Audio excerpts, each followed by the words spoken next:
सारे अरेंजमेंट्स करवा लिए हैं।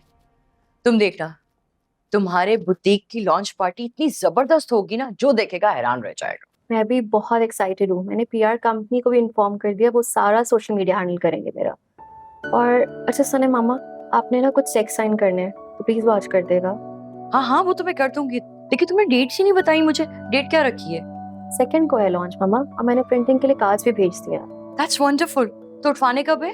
तुम करीम को भेज के मंगवा सकती हो, या फिर अगर उन्हें लोकेशन सेंड करोगी ना तो वो खुद पहुंचा देंगे। ऑलराइट, मैं पिक करा देती हूँ। मामा आपको पता है, ये बुटीक की लॉन्च ना मेरा ड्रीम था कि पाकिस्तान में भी मेरा बुटीक हो, लंदन में भी, हर जगह ये फेमस होना है। इंशाल्लाह बेटा, ऐसा ही होगा। मैं अपनी बेटी के सारे ख्वाब पूरे करूंगी। Thank you. अच्छा ये बताओ, अली को बताया था? उसे तो कोई एतराज नहीं है ना? नहीं, मैं उसको कॉल करूंगी, आज सरप्राइज दूंगी उसे कॉल करके। वंडरफुल। मैंने और मुजफ्फर ने तुम्हारे ससुराल ना जाकर बहुत बड़ी गलती की है। वो तो यही समझते रहे कि हमें तुम्हारी कोई परवाह ही नहीं। तुम्हारे अब्बा को कितनी तकलीफ हुई होगी तुम्हें रोता देखकर। उनके आंगन की चिड़िया कैसे सिसक सिसक के जी रही है। एक कमरे से तुम दूसरी जगह नहीं घर में जा सकती। कैसी जिंदगी है फिजा। तुम्हारी सास के साथ साथ रजा का भी कसूर है। रजा का कसूर है क्योंकि आंटी ने उसकी सारी सलाहियतें छीन ली हैं, बोलने की, समझने की, फैसले करने की। वो सिर्फ उनके मुताबिक चलता है। शादी तो रजा ने की है ना, तुम्हारी सास ने तो नहीं। बस कर दो सुरैया, कब से रोई जा रही हो? देखो फिजा बेटा, सब लड़कियां अपनी माँ को हर बात बताती हैं, और ससुराल में और मेके में सच बोल के ही जिंदा रहा जाता है। अगर तुम अपने ससुराल वालों से दबोगी तो वो तुम्हें दबाएंगे, और अगर तुम अपनी माँ से झूठ बोलोगी तो ये कोई कदम ही नहीं उठा सकेगी। और फिर आज के दौर में ऐसा कब होता है कि ससुराल वाले दबाएं और लड़की दब जाए? मैंने तो नहीं देखा, कितने रिश्ते करवाए मैंने, लेकिन तौबा है, जहारा जैसी सास मैंने आज तक नहीं देखी। बस ठीक है, तुम रजा को साफ साफ कहोगी। अगर वो अलग घर नहीं ले सकता ना तो तुम यही रहोगी। बस अब मैं और कुछ नहीं सुनूंगी। शामी ठीक है, कर लेते हैं बात। आप रोना तो बंद कर दे, बहुत हो गया। चले जाए, मुंह हाथ धो के मैं चाय बनाती हूँ, क्योंकि मेरे भी सर में बहुत दर्द हो रहा है। ये कहाँ रह गई है आयजा और निमरा? आने वाली होगी, और निमरा भी शाम को आती है। अच्छा चल जाए, मैं चाय बना के लाती हूँ।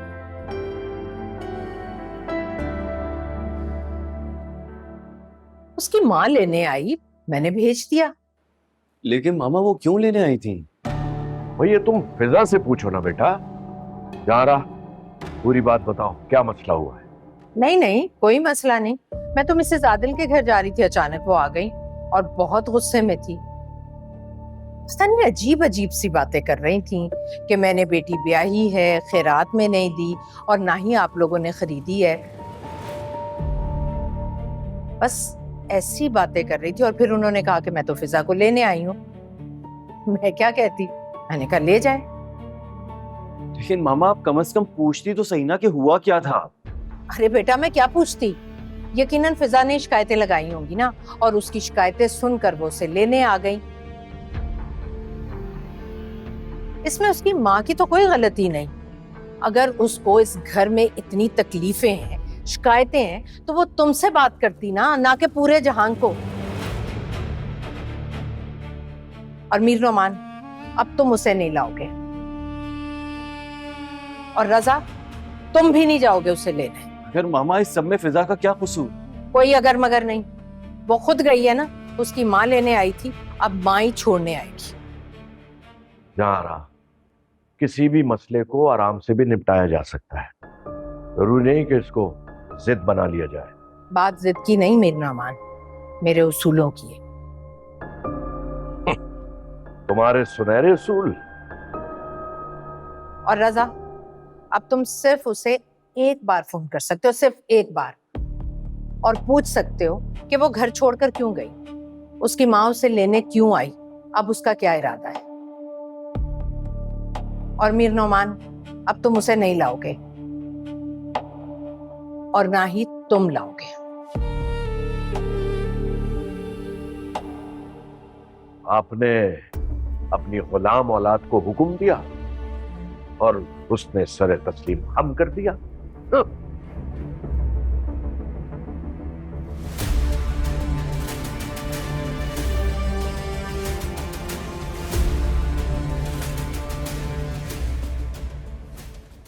क्या जरूरत थी अम्मी को बताने की? तो क्या मैं तुम्हें वहां पे मरने छोड़ देती? मैं कब मर रही थी वहां? क्या हो गया है तुम्हें? ठीक तो किया है उसने अम्मी को बता के। और अच्छा है तुम्हारे ससुराल वालों की थोड़ी अकल ठिकाने आनी चाहिए। उन्हें पता चलना चाहिए हर लड़की एक जैसी नहीं होती, किसी को उसे दबाया जाए। कुछ लड़कियां अपने हक के लिए स्टैंड भी लेती हैं। मैं सुकून में थी। उन हालात में भी तुम सुकून में थी? मैं उन माओं में से नहीं हूँ जो बेटियों को भड़काती है, मगर तुम लोगों ने तो हद ही कर दी है। और तुम्हारी सास, अरे वो तो हद पार कर चुकी है।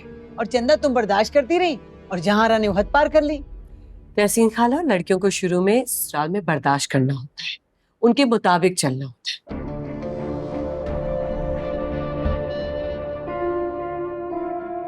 नहीं, तुम्हारी माँ ने तुम्हें ये नहीं सिखाया कि तुम हर बात बर्दाश्त करो। वो तो तुम्हारी माँ है ना, उसने तुम्हें पैदा किया है। वो कैसे बर्दाश्त करेगी कि तुम्हें बराबर वाले कमरे में जाने की इजाजत नहीं है? और वो तुम्हारा शौहर, उसे नजर नहीं आया कि उसकी माँ कितनी ज्यादती कर रही है? तहसीन खाला, जैसे भी हालात थे, जो भी थे, मैं खुश थी वहां। अम्मी को इस तरह मुझे वहां से नहीं लेके आना चाहिए था। आप मुझे क्यों लेके आई? अम्मी तुम्हें इसलिए लेकर आई हैं ताकि तुम सुख का सांस ले सको। शायद ऐसे करने से रजा तुम्हें लेके अलग हो जाए। फिजा, अम्मी, ये बात आप मुझसे अकेले में भी कर सकती थी। पता नहीं रजा क्या सोच, पता नहीं क्या हो रहा होगा वहां। आंटी ने किस तरह बताया होगा रजा को। कॉल करो तुम रजा को, मैं उससे पूछूंगी। अरे वो तुम्हें फालतू समझता है क्या? अम्मी प्लीज, मैं बिल्कुल फालतू शय नहीं। रजा मेरी कदर करते हैं, मुझसे प्यार करते हैं।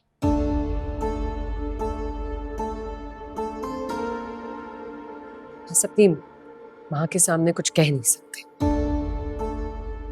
और आप उनसे इस तरह की कोई बात नहीं करेंगी। लेकिन सुरैया, तुम अलग घर की बात पे डटी रहना, वरना वो सोचेगा कि तुम घर से फिजा को क्यों ले आई। ठीक कह रही हो। कभी अलग नहीं होंगे। तुम अगर ऐसे जीती रही ना तो वाकई अलग नहीं होंगे। कभी तो अपने लिए स्टैंड लेना होगा ना। करोगी तुम, सब कुछ तुम्हारी वजह से। बिल्कुल ठीक किया मैंने। आऊं मैं तुमसे बात करने। मैं क्या चलो तो जरा। हो गया फिजा?